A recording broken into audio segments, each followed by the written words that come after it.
The forest was silent. Too silent, January 26th, 1945, Colmar Pocket, France. The snow fell in thick curtains, muffling every sound except the crunch of boots and the ragged breath of exhausted men. Second Lieutenant Audie Murphy crouched behind a burning M10 tank destroyer, watching the tree line through eyes that had seen too much death.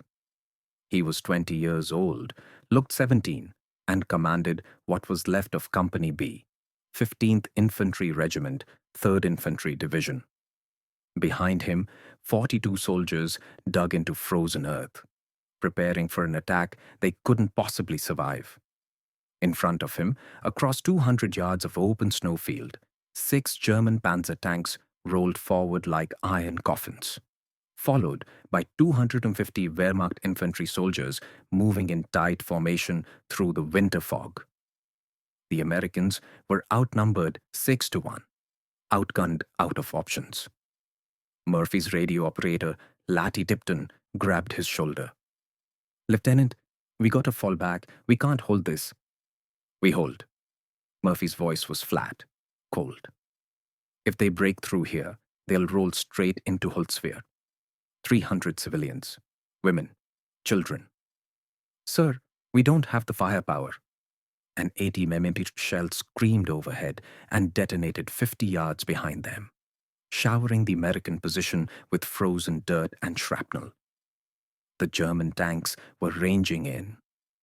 Murphy stared at the burning tank destroyer in front of him, a twisted wreck of steel-belching black smoke into the white sky. The crew was dead. The main gun was destroyed, but the 50 caliber machine gun mounted on top, it was still intact. Tipton followed Murphy's gaze and his face went pale. "No, Lieutenant, you can't. That thing's about to blow. The fuel tanks ruptured. One spark and get everyone back to the tree line," Murphy said quietly. "When I open fire, you call in artillery. Danger close, right on top of my position.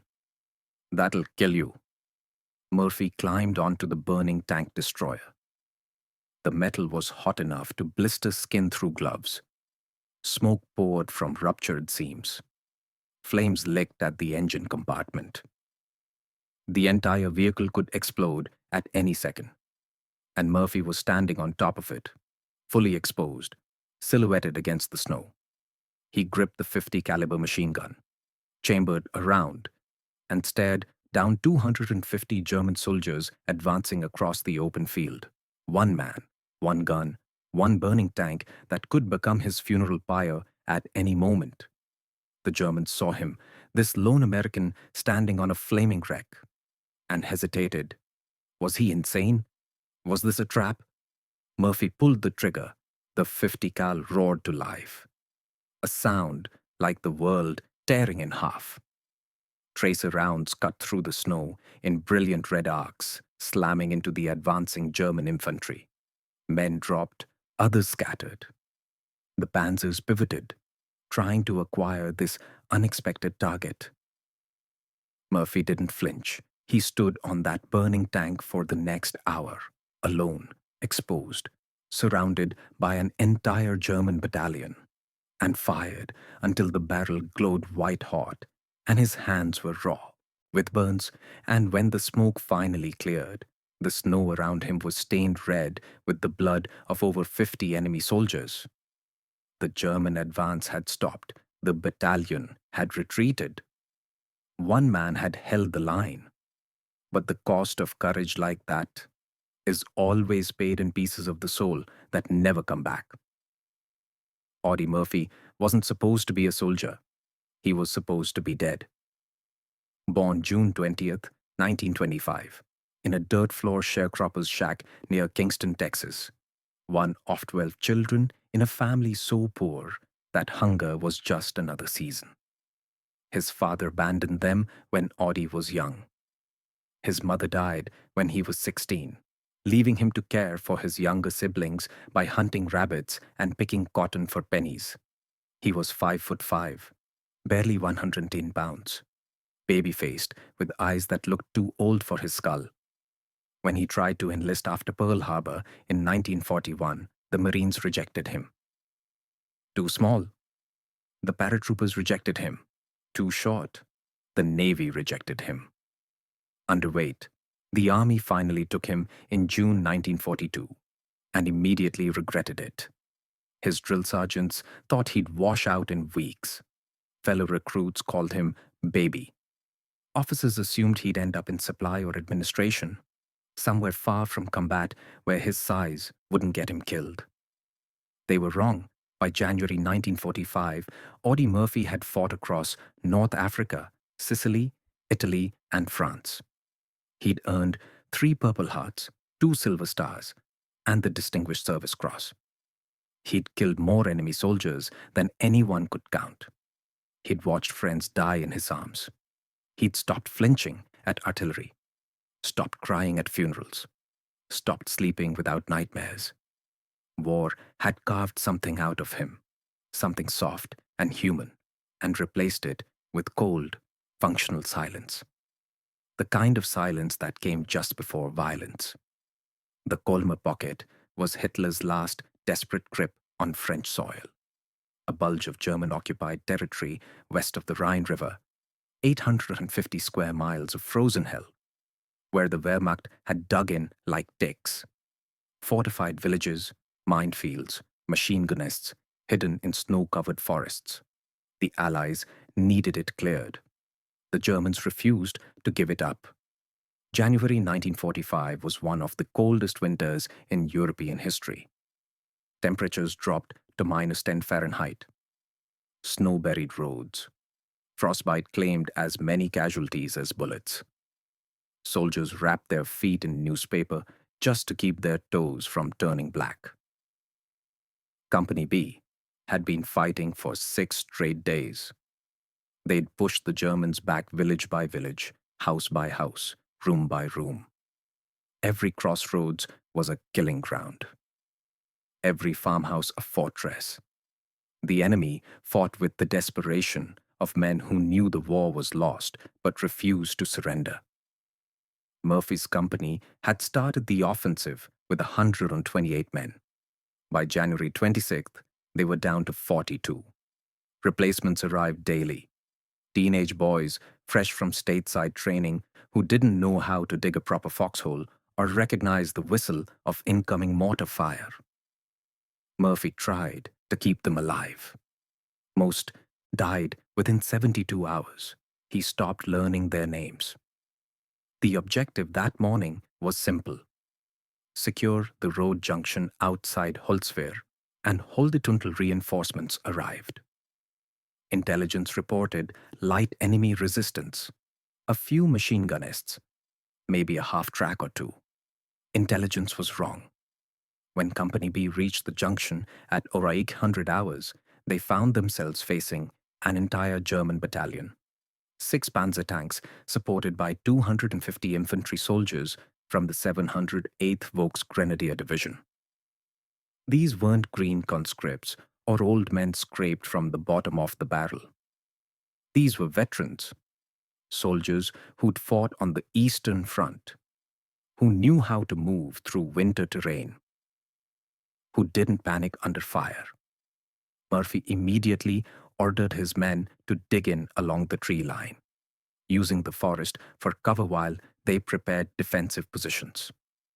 The M10 tank destroyer assigned to support them rolled forward to engage the panzers and was hit almost instantly by an ATL Militin shell that killed the crew and set the vehicle ablaze.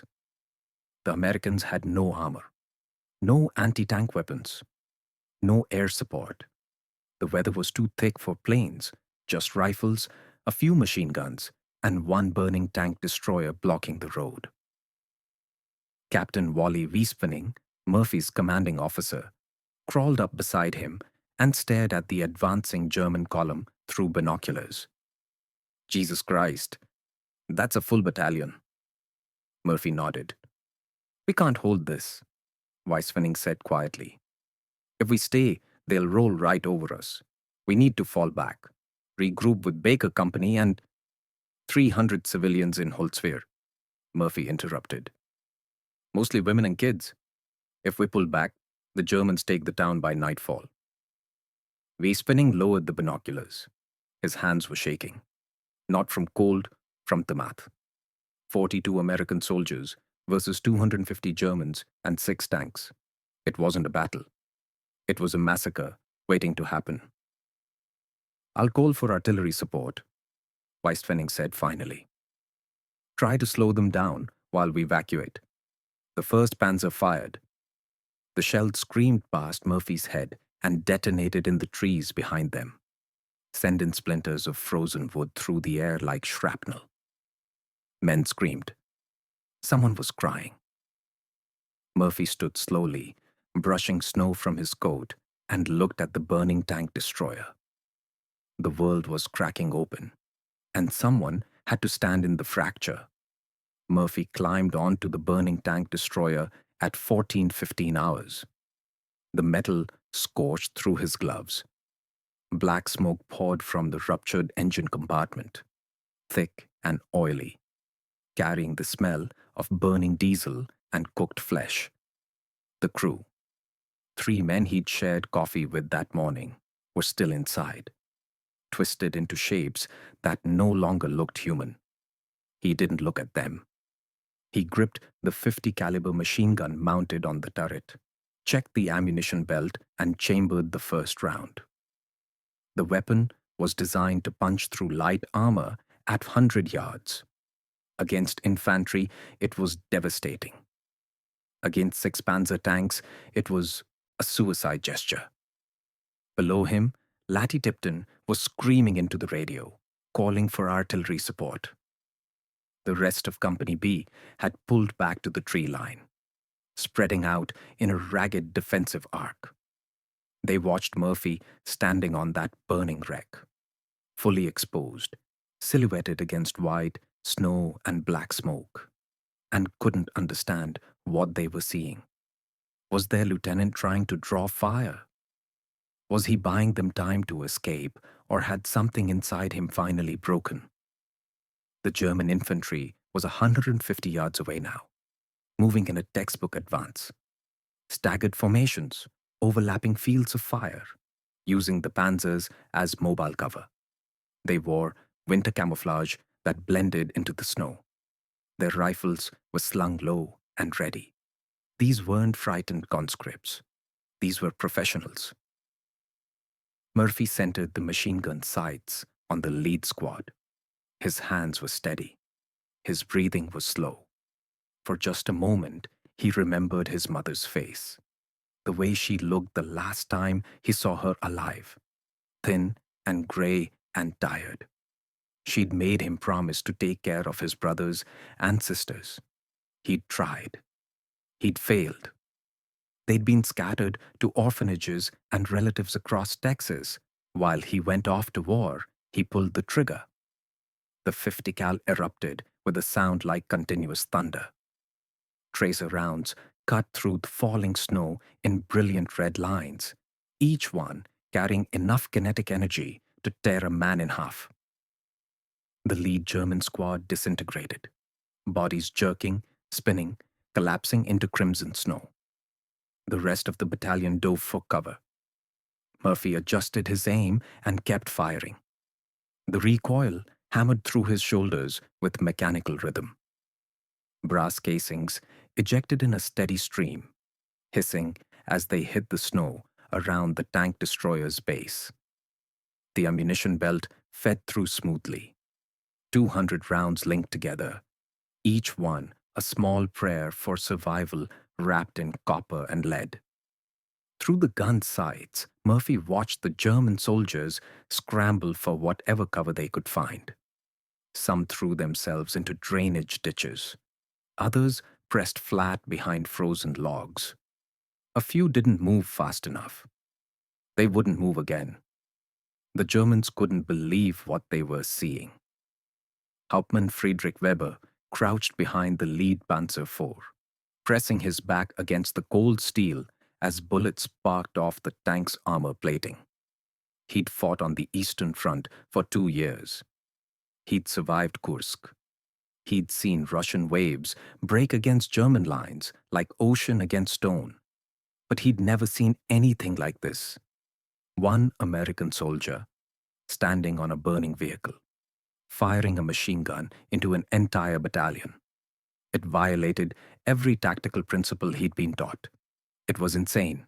It was impossible. But his men were dying. Gunner, traverse left. Target that tank destroyer. Weber shouted into the Panzer's radio. The turret rotated with hydraulic precision. The 75mm cannon elevated slightly, searching through smoke and snow for the lone American who turned this simple road junction into a killing ground. An 80mm shell from another Panzer screamed through the air, so close to Murphy that he felt the displacement, and detonated 50 yards behind him in a geyser of frozen earth and splintered trees. Murphy didn't flinch. He traversed the gun right and raked fire across a squad trying to advance through a shallow creek bed. The 50 caliber rounds punched through the frozen water and found flesh beneath. Bodies tumbled. The survivors scrambled back, dragging wounded comrades, leaving dark trails in white snow. The tank destroyer beneath Murphy groaned, metal expanding from heat, welds beginning to fail. The fuel tank was leaking. Murphy could smell it now, sharp and chemical, mixing with smoke. One spark in the wrong place and the entire vehicle would detonate with enough force to vaporize everything within 20 yards. Murphy knew this. He kept firing. His mind had entered that strange, crystalline state that came in combat. Time dilating, sounds becoming distant. His body operating on instinct while his consciousness floated somewhere above, watching himself like a stranger. He'd felt this before. In Sicily, when his best friend was killed by a sniper.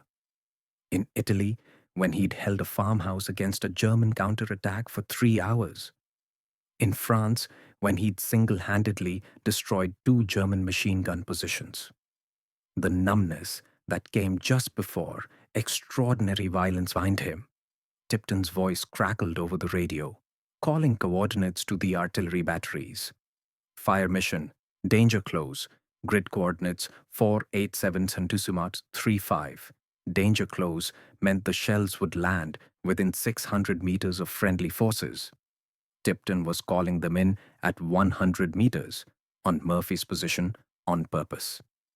It was the only way to stop the German advance, even if it killed their own lieutenant in the process. Murphy heard this through the fog of combat and understood immediately. He'd have made the same call. He burned through the first ammunition belt, 200 rounds, in less than 2 minutes. His hands moved on autopilot, clearing the feed tray, pulling a fresh belt from the storage box, loading it with practiced efficiency despite the burns already forming on his palms. The barrel was glowing cherry red. The receiver was too hot to touch. Spent casings piled around his boots, hissing in the snow. The German infantry regrouped behind their tanks, preparing for another advance. Murphy charged the weapon and centered his sights on their position. Waiting.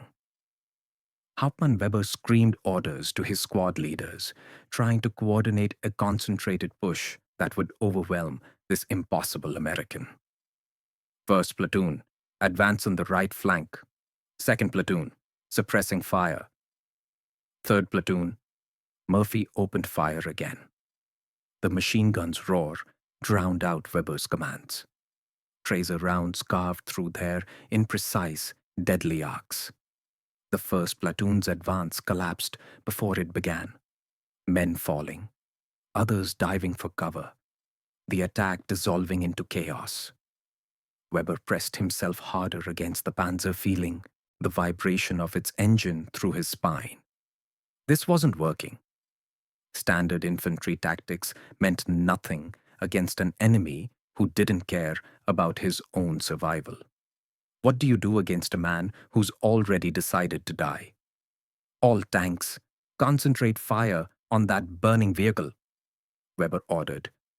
Blow it to pieces. 6 panzers rotated their turrets in unison. Murphy saw the movement and knew what was coming. 6 tank cannons aimed at his position. No cover, no escape. Mathematics and physics reducing his life expectancy to seconds, he kept firing. The first 75mm shell hit 20 yards to his left, detonating with a concussion that rattled his teeth. The second hit to his right, showering him with frozen dirt and metal fragments. The third missed high, screaming overhead and exploding in the trees where Company B was dug in. Murphy traversed the machine gun and fired at the panzer crews visible through the open hatches. He couldn't penetrate the armor, but he could make them button up, slow their targeting, buy himself seconds. In war, seconds were lifetimes. The fourth shell hit the ground directly in front of the tank destroyer. The explosion lifted the entire vehicle off the ground and slammed it back down. Murphy was thrown against the turret, cracking 2 ribs. Pain exploded through his chest, white-hot and immediate. He grabbed the machine gun to keep from falling off and kept firing. Blood was running down his face from somewhere. His ears were ringing so badly he couldn't hear the gun anymore. Just felt the recoil, watched the tracer rounds, saw German soldiers falling. His vision was narrowing at the edges, darkening, but his hands kept moving. Load, chamber, fire, traverse, fire. The rhythm of survival.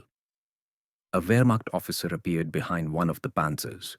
Iron cross, first class, visible on his collar. Probably a company commander trying to rally his scattered troops. He stood tall, shouting and gesturing, pointing at Murphy, demanding someone kill this lone American who was holding up an entire battalion. Murphy swung the gun towards him. Their eyes met across 100 yards of smoke and snow. For just a moment, the officer's expression changed. Confusion, then recognition, then something that might have been respect or might have been terror. Murphy pulled the trigger. The 50 caliber rounds erased the officer from existence. The body collapsed behind the tank, decorations and all. Just another casualty in a war that had already killed millions and would kill millions more before it ended. The German advance stalled. Not because they were beaten, but because they couldn't comprehend the mathematics of what was happening. One man shouldn't be able to do this. One man on a burning tank surrounded by an entire battalion shouldn't still be alive, let alone winning. But Murphy wasn't fighting like a man anymore. He was fighting like something that had forgotten how to die. The first artillery shells arrived at 14:32 hours. Murphy heard them before he saw them. That distinctive whistle that every infantry soldier learned to recognize within hours of their first combat. High explosive rounds, 105mm, fired from American M101 howitzers, positioned 3 miles behind the front line. They screamed down from the gray sky like the voice of God, rendered in steel and explosive. The first barrage landed 200 meters out, right in the middle of the German infantry positions. Massive columns of fire and earth erupted into the air. The concussions rolled across the snowfield in visible waves. Shrapnel cut through everything. Trees, equipment, flesh. Men screamed. Murphy kept firing.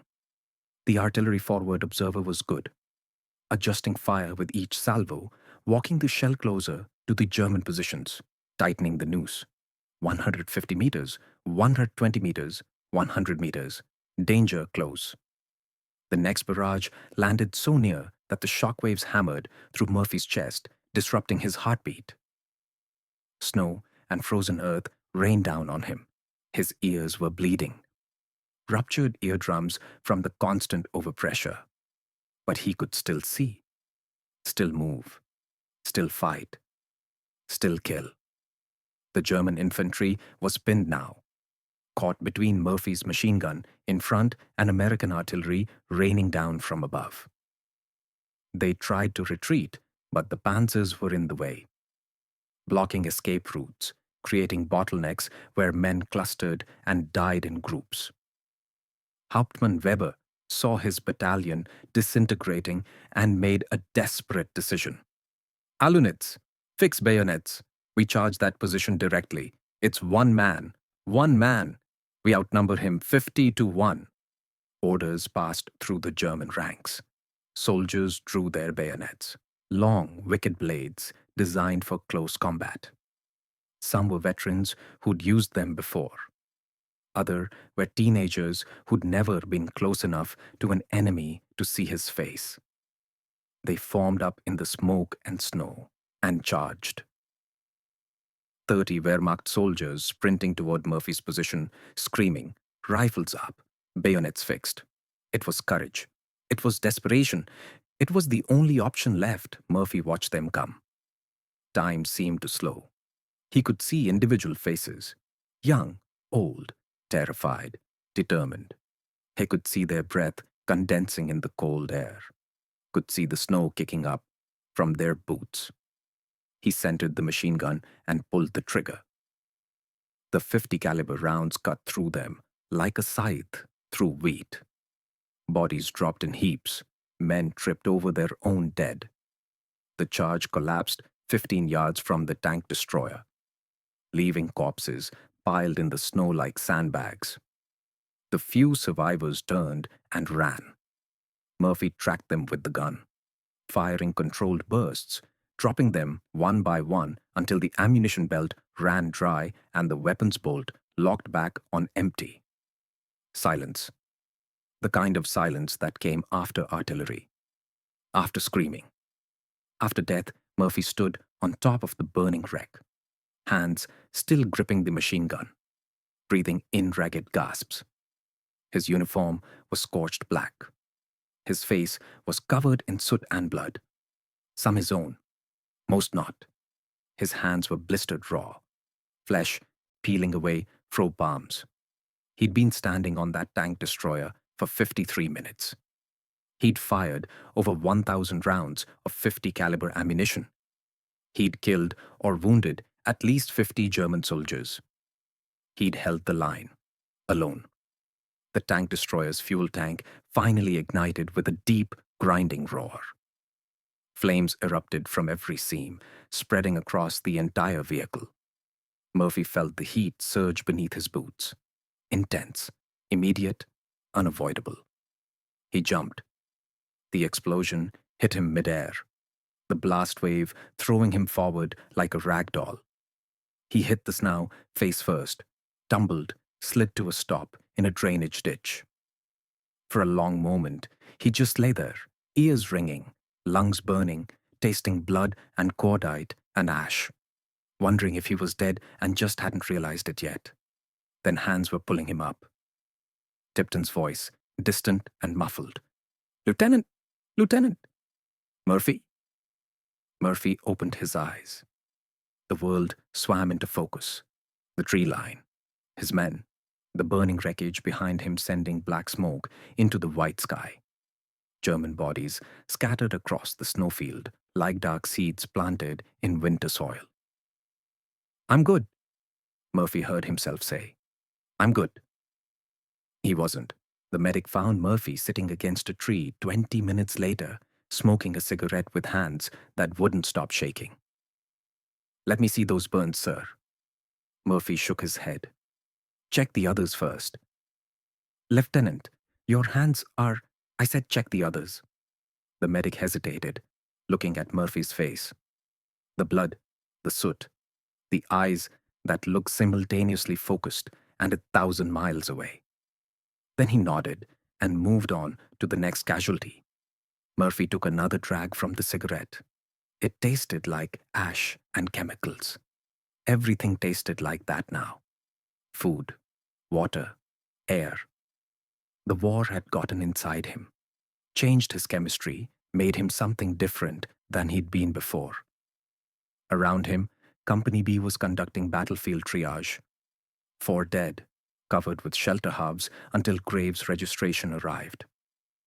8 wounded, being treated by medics. The rest were digging in, preparing for a counterattack that probably wouldn't come, but might. Always might. Captain Wiesfinning approached and crouched beside Murphy. He didn't speak for a long time, just sat there in the snow, staring at the burning wreckage and the bodies beyond it. Finally, "Jesus Christ, Murph, what you just did..." "How many did we lose?" Murphy interrupted. Wiesfinning's expression darkened. 4 dead, 8 wounded. But we held. You held. That whole battalion pulled back. Holzwehr is secure. Murphy nodded slowly. 4 dead. He tried to remember their names, but couldn't. They all blurred together now. All the boys who died under his command across North Africa and Sicily and Italy and France. How many was it? 30, 50, 100? He'd stopped counting after Anzio. "I'm putting you in for the Medal of Honor," Wiesfinning said quietly. "What you did today, I've never seen anything like it. No one has." Murphy flicked the cigarette into the snow. "I just didn't want to dig another foxhole. It was meant to be a joke." Neither of them laughed. Wiesfinning stood, brushed snow from his uniform. "Get those hands treated. That's an order." "Yes, sir." But Murphy didn't move. He sat there, against the tree as the afternoon light faded, watching shadows lengthen across the snow, listening to the sounds of soldiers doing what soldiers do after battles, consolidating, accounting, surviving. He closed his eyes and saw the German officer's face in that split second before the bullet hit. Saw the charging soldiers falling in waves. Saw the tank destroyer burning. Saw his mother's face telling him to take care of his family. When he opened his eyes, the shaking had stopped. His hands were steady again. Ready for the next time, because there was always a next time. The German casualties from the engagement at Holzwehr were catastrophic by any military standard. 50 confirmed dead, at least 70 wounded. An entire battalion rendered combat ineffective for weeks. The 708th Volksgrenadier Division requested emergency reinforcements and withdrew to defensive positions 5 kilometers east of the junction. They never attacked Holzwehr again. For the civilians sheltering in the town, 300 Frenchmen, women, and children huddled in basements and cellars. The sound of gunfire had been terrifying. Continuous, unrelenting, the roar of artillery, the crack of rifles, the hammering of that machine gun that never seemed to stop. They thought the entire American army was fighting outside their walls. When the battle ended and they emerged cautiously into the twilight, they found only 42 soldiers and one burned-out tank destroyer still smoking in the snow. An elderly Frenchman approached Captain Wiesfinning with tears in his eyes. "How many?" he asked in broken English. "How many Americans?" 42, Wiesfinning replied. The man shook his head. "None." "How many Americans hold the Germans?" 1. The man didn't believe him. None of them did. Not until they saw Murphy sitting against that tree, uniform scorched, hands bandaged, smoking cigarettes with 1,000-yard eyes, while medics worked on the wounded around him. One soldier had saved their entire town. The story spread through Allied lines within hours. Soldiers who hadn't been there swore it was exaggerated. Officers who reviewed the after-action reports couldn't reconcile the numbers with reality. One man holding off 250 Germans and 6 Panzers. Impossible. But the evidence was there in the snow. The bodies, 50 of them. arranged in rough rows by Graves registration teams. The shell casings, over 1,000, scattered around the destroyed tank destroyer. The testimony of 42 witnesses who'd watched it happen from the tree line. The scorch marks on Murphy's uniform. The burns on his hands. The blood in his ears. The silence in his eyes. When war correspondents tried to interview Murphy that evening, he refused. When fellow soldiers asked what it felt like to stand on a burning tank and fight en Boyd's entire battalion alone, he'd shrug and walk away. When Wiespenning asked him to write a statement for the Medal of Honor citation, Murphy kept it to 3 sentences. I climbed on the tank destroyer. I fired the machine gun. The Germans withdrew. That was all. The act itself, the 53 minutes that would earn him America's highest military decoration, became something he carried silently, like shrapnel embedded too deep to remove. Not because he was modest, not because he was humble, because talking about it meant remembering it, and remembering meant feeling. And feeling was something Audie Murphy had learned to turn off somewhere between Salerno and Saint-Dié, between watching friends die and killing men whose names he'd never know. The war had made him into a weapon, efficient, functional, deadly. But climax, turning point. The fuel tank ignited, not with a bang, with a deep, sucking roar that consumed oxygen and turned air into fire. Murphy felt the heat surge through the metal beneath his boots. Flames erupted from every seam in the tank destroyer's hull. Black smoke turned orange. Orange turned white hot. The entire vehicle was transforming into a bomb. 10 seconds until detonation, maybe less. The German battalion saw it too, saw the American standing on a vehicle about to explode, and surged forward one final time. This was their moment. Charge now while he's distracted. Overrun the position before he can jump clear. Hauptmann Weber screamed the order. Attack! 200 Wehrmacht soldiers rose from cover and charged across the snowfield. Ridama Murphy saw them coming. His hands were on fire, literally burning, blistered flesh sticking to hot metal. But they didn't let go of the machine gun. He pulled the trigger. The 50 cal roared. Tracers cut through smoke. Bodies dropped. The tank was disintegrating beneath him. Rivets popping. Welds failing. Metal screaming fire licking at his boots. 5 seconds, Murphy traversed left, fired. Germans fell in clusters. The ammunition belt was almost empty. 40 rounds, 30, 20. The charging soldiers were 50 yards away. 40, 30. 3 seconds, Murphy fired the last rounds directly into the lead squad. They went down in a tangle of limbs and blood and snow. 2 seconds. He released the gun, jumped. The tank destroyer exploded behind him. A massive fireball that reached into the sky and turned night into day.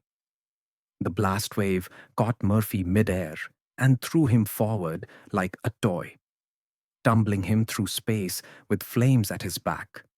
He hit the ground hard, slid 15 feet through frozen snow, stopped. The world was silent, ears destroyed, blood leaking, nothing but high-pitched ringing where sound used to be.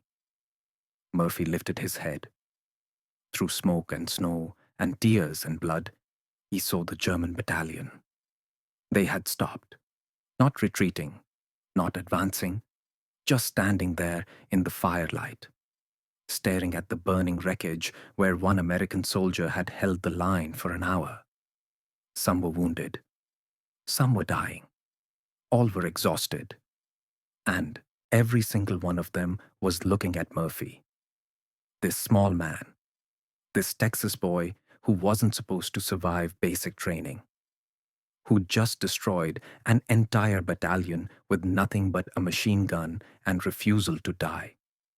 For a moment, just one frozen moment, there was no shooting, No artillery, no war, just soldiers on both sides recognizing something terrible and beautiful and incomprehensible in what they'd just witnessed. Then the German officers shouted orders. The battalion retreated into the trees, and Murphy, hands burning, ribs cracked, eardrums shattered, watched them go. He tried to stand. Couldn't. His legs had stopped working. Not from wounds, from exhaustion, from 53 minutes of pure adrenaline finally draining away and leaving nothing but an empty shell that used to be human. Tipton reached him first, sliding through the snow, grabbing Murphy by the shoulders. "Lieutenant, Jesus Christ, are you hit? Are you—" Murphy looked up at him with eyes that had seen too much. "We hold?" His voice was barely a whisper. Tipton nodded, tears cutting tracks through the soot on his face. "We hold, sir. We hold." Murphy closed his eyes. The battle was over, but the war inside him, the one that would rage for the next 26 years, had only just begun. Murphy was evacuated 3 days later. Infected wounds, severe frostbite, combat exhaustion. The burns on his hands left scars he'd carry forever. The ringing in his ears never stopped. The nightmares came every night for 26 years. He returned home in June 1945 as America's most decorated soldier. 33 medals, ticker tape parades, magazine covers. But the boy from Texas was gone. Burned away on a tank destroyer outside Holzwehr. What came home was something else. Something that slept with a loaded pistol. Something that couldn't be in crowds. Something that understood, with terrible clarity, that survival and living were not the same thing. The war had ended. His hadn't. They asked him once what he thought about during those 53 minutes on the burning tank. Murphy stared past the interviewer, seeing something no one else could see. "Nothing," he said finally. "You don't think, you just do what needs doing." But late at night, alone with the darkness and the silence that never felt silent enough, here remembered everything, every face, every shot, every moment he should have died, but didn't. Courage. They called it. Murphy called it something else. The price you pay when someone has to stand in the fire, and you're the only one left standing.